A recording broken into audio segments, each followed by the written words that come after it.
Okay. All right. Happy Monday. Good morning. All right. So, a couple of things. Let me just go through and hopefully give another minute or two for hopefully more people to join us. All right, so we're going to hit the usual, talk about bell ringer. I'm going to go over a few pieces of information. We'll get into IDs and SQs. We'll get into your packet. I do want to talk to you about the World War I project and make sure nobody has any questions on that. Um, I will talk to you one more time and just remind you about the extra credits opportunity that you have until this Sunday to do. And then, of course, last but not least, I do want to talk about Honors Project 2 and make sure everybody's good on that. And dang it, I still forgot. I knew there was something else that I was forgetting. I meant to pull up, and if I can get it to pull up quickly, I'll take you to the ClassNet Tools website and look at how you can set it up that way. And I've been really kind of hesitant as to whether or not I want to show you that one, just because I've had so many students in the past who have used it but reported a lot of issues with it, not saving their work and things like that.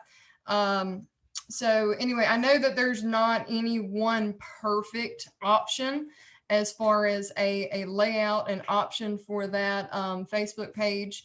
But again, last week we talked about different options. I showed you when I was in the classroom anyway, an option that a student had done, or several students have done, as a poster board option. And again, if you choose to do that option and you're not coming in person, then obviously taking pictures and submitting pictures of it. But if you don't want to have to purchase anything, even though poster board is not but, I don't know, 50, 75 cents, a dollar, maybe. I don't know. I haven't bought any recently. But, and then of course the other issue would whether or not you can print anything out to actually put on it. I wouldn't think the writing part would be an issue, but anyway, we talked about poster board version. Again, I've had students in the past that have had Microsoft Publisher that have used a format or set up a format that way to do the Facebook project. The ClassNet Tools doing the fake, F-A-K-E, fake book, doing that electronically. I wish Gage was on here because Gage sent me a message the other day asking about doing a legit Facebook page, and I've had students do that as well.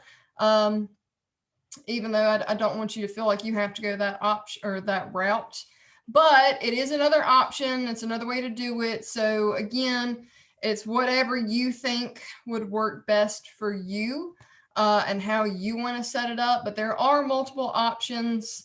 And if there's another way that you think that you want to do it, please run it by me first. But again, I'm just kind of throwing out there ideas from previous classes that have done this project. So that is due this week. Please don't drag your feet on it. It might, depending on how you do it, might be more time consuming than what you are probably thinking.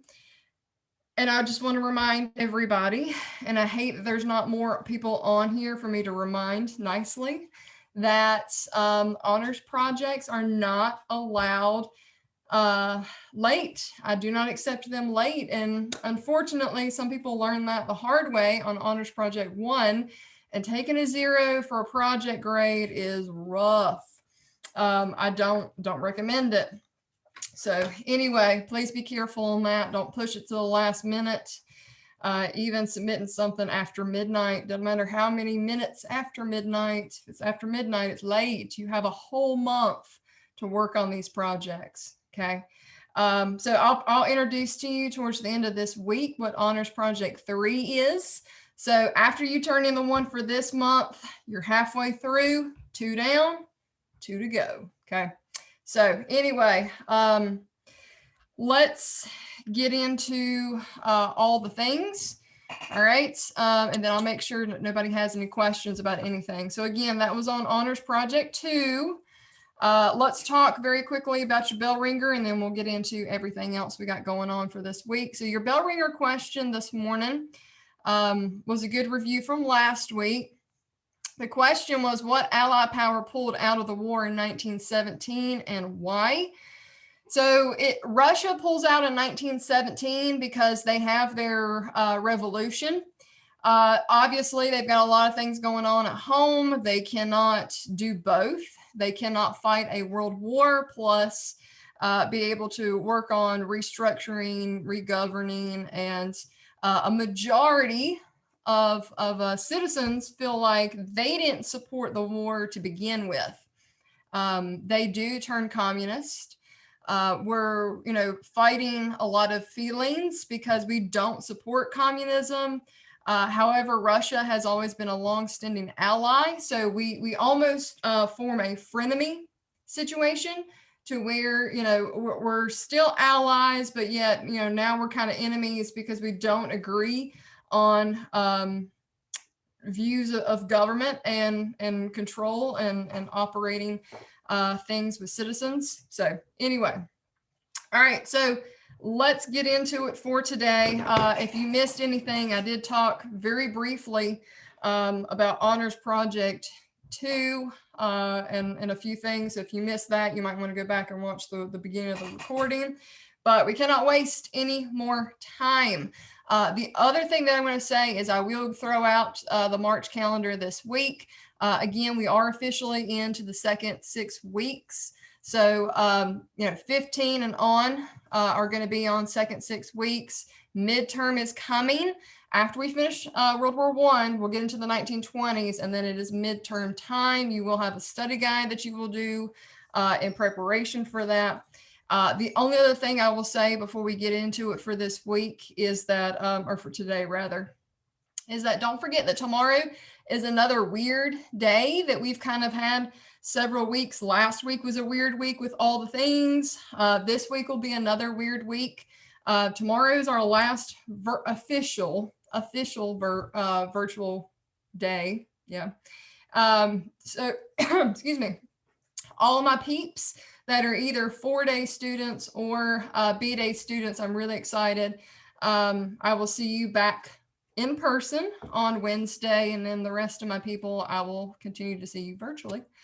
So don't forget, that's a weird week. Now, because tomorrow is testing for juniors, and I kind of have half and half for both American 2 honors and standard. Half of you guys are juniors, the other half of you are seniors. So to be fair to my juniors that are going to be testing tomorrow for what is it, the ACT, I think is what tomorrow is. We're not going to do any live sessions. So tomorrow is going to be an excellent opportunity to review all of the World War I stuff that we have done thus far. So giving you extra time to work on your honors project. What am I saying? World War I project, which I'll talk about here in just a second, and get caught up. I know we missed out on doing an official live session on Thursday because of weather issues, even though all I got was rain. I did go ahead and do a video so that we would not get behind. So if you did not, for whatever reason, if you did not go on Thursday or Friday and watch the video that I did going over information, section 2 IDs and SQs, section 2 in the packets, make sure that you go to my YouTube channel. That's under the classwork, class information tab. Go to my YouTube channel and make sure that you get caught up from section 2 stuff if you didn't watch it either Thursday or Friday of last week. So that would be a good opportunity for you to do tomorrow, especially if you're not testing. And then Wednesday we'll finish with section 4, get everything turned in, and get ready to move on. Okay. All right, let's do it. Bell ringer question, really super quick. Shoot, I lost it. I already talked about that. Never mind. That's why. So we're moving on to IDs and SQs. We're in section 3. Again, if you missed section 1 or section 2 from last week, go back and watch those videos. All right, so I'm going to share my screen because a lot of the information is in your Google Notes. So I am going to do kind of a mini walkthrough of a few things, and then we'll answer all of section 3's questions.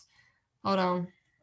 I can't ever figure out how to get this thing to move so that I don't understand. Hold on.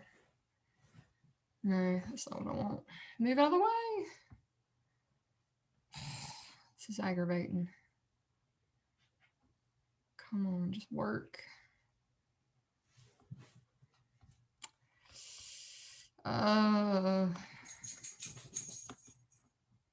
That's not what I want. Hold on. How does this thing pop up to where I can...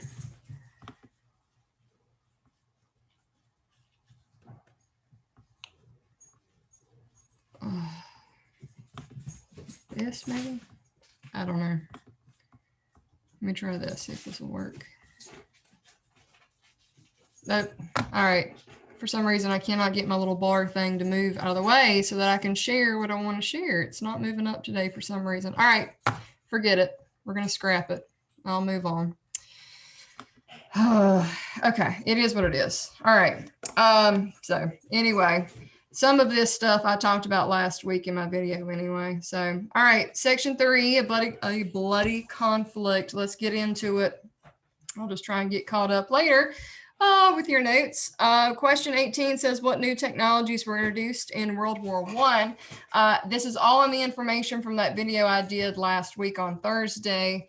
Mustard gas, so poisonous gas, machine guns, airplanes, tanks, the Zeppelin, which is actually, there's more information in the timeline page inside of your packet. Gas mask, obviously, because we have poisonous gas. Those are the big ones. All right. So poisonous gas, gas mask, machine guns, airplanes. Oh, submarines. That was another one I was forgetting. So there's a lot. I mean, those are just to name a few, but those are a few pieces of new technology that we have. 19 says, why was the American victory in the Argonne Forest important? It was the first major battle to where American troops were involved. First major battle where American troops were involved. We were able to prove our strength, our technique. We were proving to our allies how essential we were, especially since the Russians have pulled out of the war. All right, 20 says, why did Pershing, General John Pershing, why did Pershing want to keep American soldiers in their own units? I'm sorry, puppies are being really loud right now. Let's see. There's not really a good short and fast explanation for this one.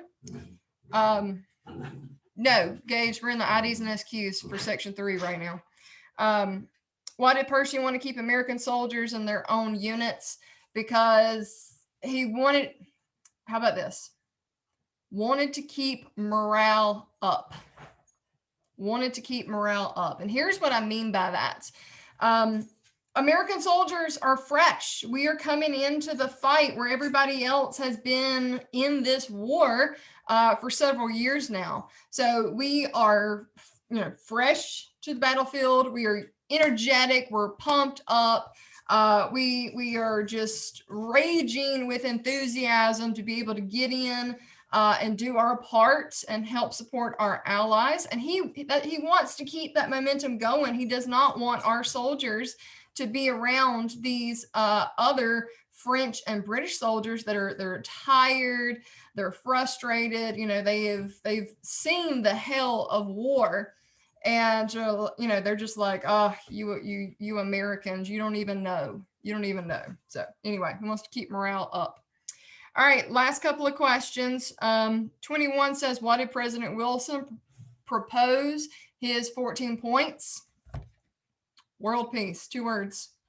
World peace. I always joke that Woodrow Wilson is very much a Miss America contestant to where he just wants world peace. He don't really care what side wins or loses. He just says, we need world peace. And that's what he was hoping that his 14-point peace plan would bring.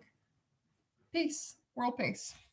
All right, 22 says, what countries were involved? And this, again, is where I was wanting to show you in the Google Slides all this information. What countries were involved in the Paris Peace Conference in 1919? So you've got Great Britain, France, the US, and Italy. And I know I haven't really talked a whole lot about Italy. Not that they're not a major part of it, but Italy kind of does a little bit of flip-flopping. You know, there are a lot of countries that if you watch, you know, they're wanting to see who's going to be on the winning side before they like officially support one versus the other. But anyway, that's a topic for another day. But it's those four. I'll say it again. Great Britain, France, the US, and Italy. Let's go on to part 2 of that question. Part 2 says, which country was not invited to participate and why? So hopefully, if you remember who are the allies, you immediately thought of Russia. So Russia's not invited. And part 2 to that part 2 question of the why, and it's because they pulled out of the war. And so they weren't there to finish it. They weren't there for the totality of the war, even though neither was the US. But it's all about who was there at the very end. They were not there to end the war. They pulled out of the war, and keep that in mind because they are going to have some frustrations about that. And that's kind of a little bit of foreshadowing when it comes time for World War II. So just keep that in the back of your mind. Last but not least, you don't mind repeating the answer to 19. Question 19, why was the American victory in the Argonne Forest important? Because it was the first major battle that the U.S. participated in, first major American victory in World War I. All right, 23. And again, I encourage you to go pull up the Google Slides to go through this. Or if you have the printed packet of notes and you can reference this, but I don't think it's written in the notes. I think this is something that I had you add. What two groups in the U.S. Senate were opposed to the Treaty of Versailles and refused to ratify it? And ratify means to approve. So remember, the president has to go to Congress, specifically the Senate, to approve any treaty before it gets signed. So Wilson goes to the Senate to approve the treaty to say that we have officially ended World War I. And there's two sides. Sorry, they're being super loud.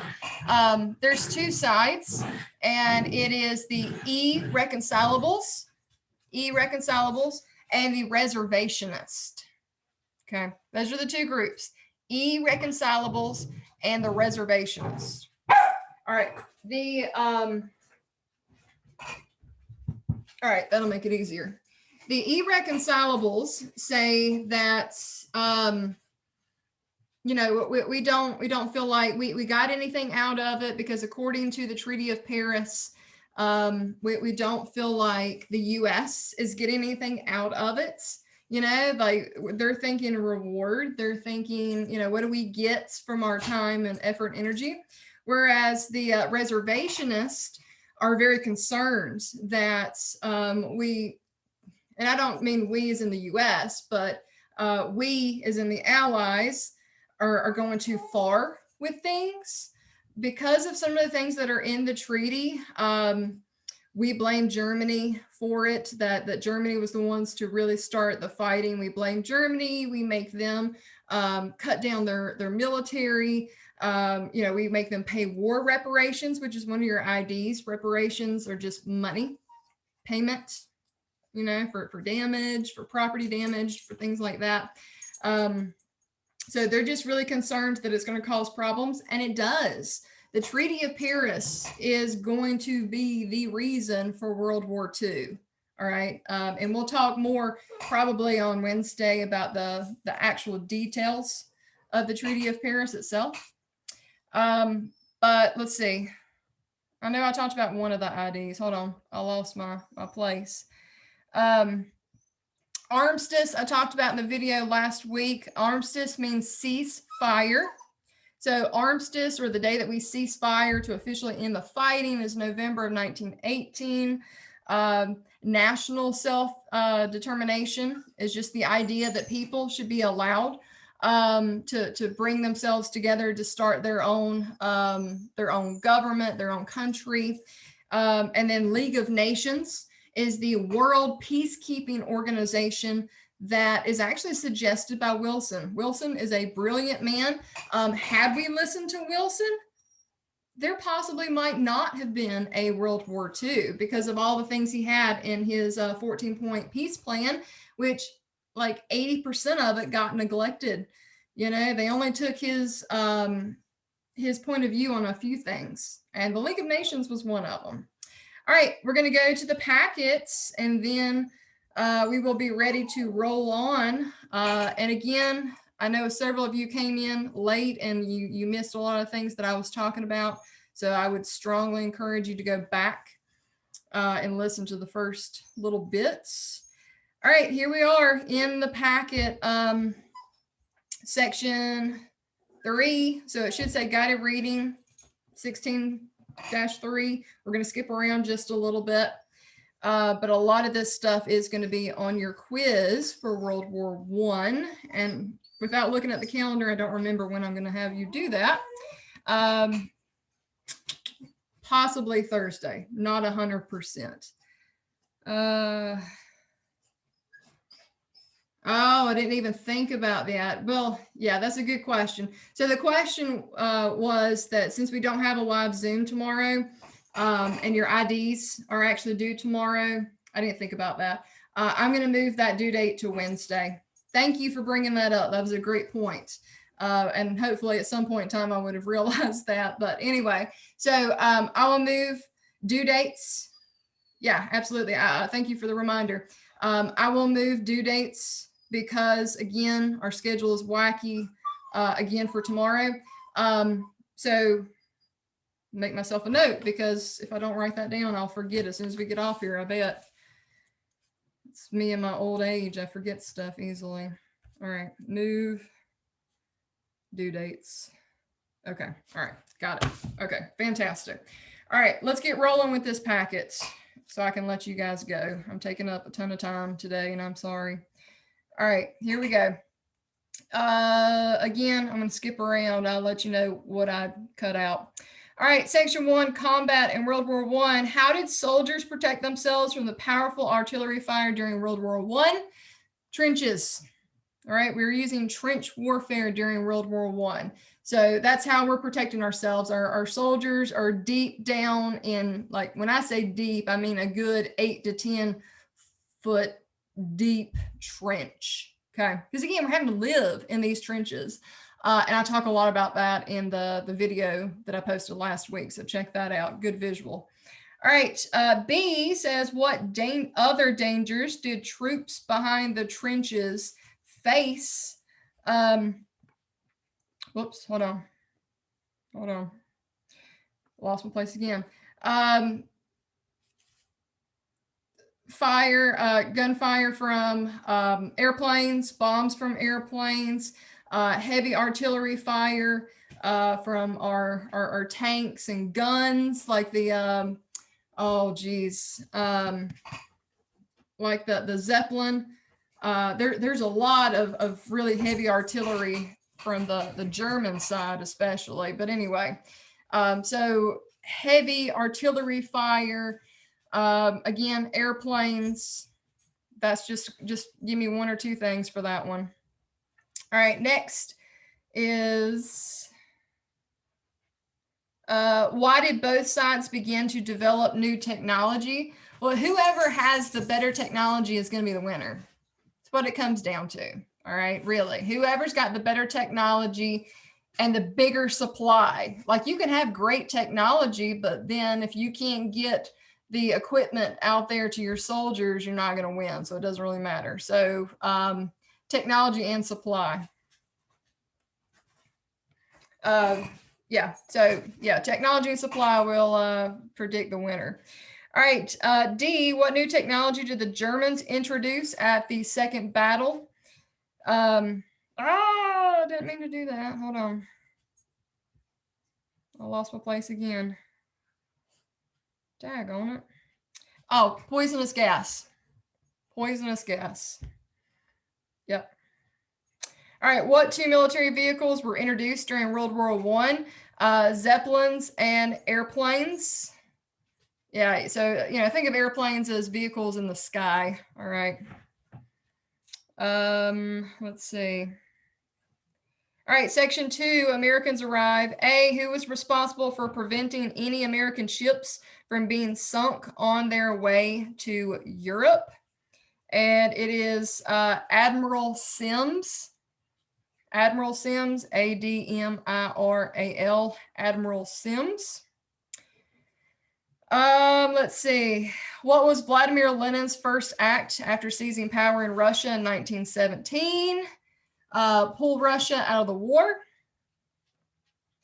Pull Russia out of the war. All right, let's see. What do I want to do? Skip C, go to D. Who organized the massive attack in American history who caused the Germans to retreat in September of 1918? That is General Pershing, Pershing, General Pershing. E, I talked about in one of the videos last week, I think. E, which American hero who originally tried to avoid the draft took command during the Battle of the Argonne Forest? That is Alvin York, Y-O-R-K, Alvin York. And what's interesting about this guy is that he even considered being a draft dodger because he just did not want to participate in this war. He goes overseas and becomes an American hero. All right, section 3, a flawed piece. A, who were the principal figures in the post-war negotiations? So you've got Woodrow Wilson for the U.S. You've got King George for Great Britain. You've got Clément for France, and that's C-L-E-M. E-A-U. I don't know. That's bad. I've got it in my slide, but I can't pull it up right now to make sure that I've got my spelling right. Give me a second and I'll double check the spelling for the French king. And then Orlando for Italy. That's not bad. I remembered 3 out of the 4. Okay. All right. Last couple of questions. B, what was the purpose of Wilson's 14th point? Peace. World peace. World peace. C, why did some Allied leaders criticize Wilson's 14 points? He did not place blame and require a lot from the losers. He didn't place blame. He didn't require all kinds of land and money and all the things. So he didn't place a lot of requirements on the losers. And last but not least, what happened to Germany under the Treaty of Versailles? What didn't happen to Germany under the Treaty of Versailles? And my apologies, because I think I actually called it the Treaty of Paris instead of the Treaty of Versailles. Wrong treaty. My bad. All right, so pick just a couple to put down as explanations. So you can put pay war reparations. That was one thing. Demilitarize. Accept blame for the war. Let's see, what are, and again, just pick a couple. You don't have to put all those. Let's see, what are some other good ones? Yeah, so they had to pay $33 billion in war reparations, acknowledge blame for the war, demilitarize, no Air Force, no submarines. Those are the big 3. There's way more than that, I know, but anyway, that's the big 3. And backing it up to the leader that I was struggling to spell, Clément is Clemenceau. I was way off. I was way off. All of that is in your Google slide notes that I wanted to show today and it wouldn't let me. So anyway, go check it out because it shows you a picture of the big four. All right. Wilson, King George, Clemente, and Orlando. And it also spells out for you the two groups in the sentence, the irreconcilables and the reservationists. And it also talks about the terrible, horrible thing that happens to Wilson. I'll say that for Wednesday. So Wilson, who was a phenomenal president, super smart guy. Anyway, I'll talk more about him. All right, questions, comments, concerns. Again, just a quick reminder, if you missed it, tomorrow is really weird because of juniors testing. So we start at 10 now. Yeah, just when we're virtual, Gage, just when we're virtual. Okay. We're virtual today and tomorrow, even though we're not doing a live Zoom tomorrow because of testing. But when we are virtual, we start at 10. When I am in the classroom, which I will be starting again Wednesday, we'll start at 10 after. So that I didn't think about that, but I figured, you know, since I had some stragglers come in, that's probably what happened. So yeah, sorry about that. Any other questions, comments, concerns? I think the World War I project is pretty explanatory as far as the instructions go for that. So I didn't really take time to talk about that. But if you've got questions, please ask. But I am going to move due dates because of tomorrow and give everybody another day on everything. So I'll push everything back a day because we won't finish until Wednesday. All right. Anything else? All right. Well, if you need me, stay on. If not, enjoy your rainy, depressing Monday. Not very motivating when that's what it looks like, right? All right, but I'm done besides that. So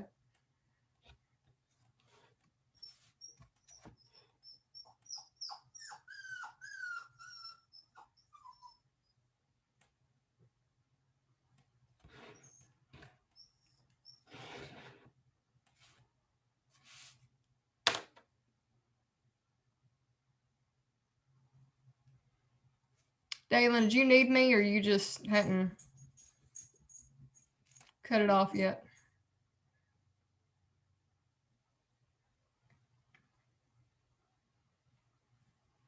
Yep. Okay. Okay, bye.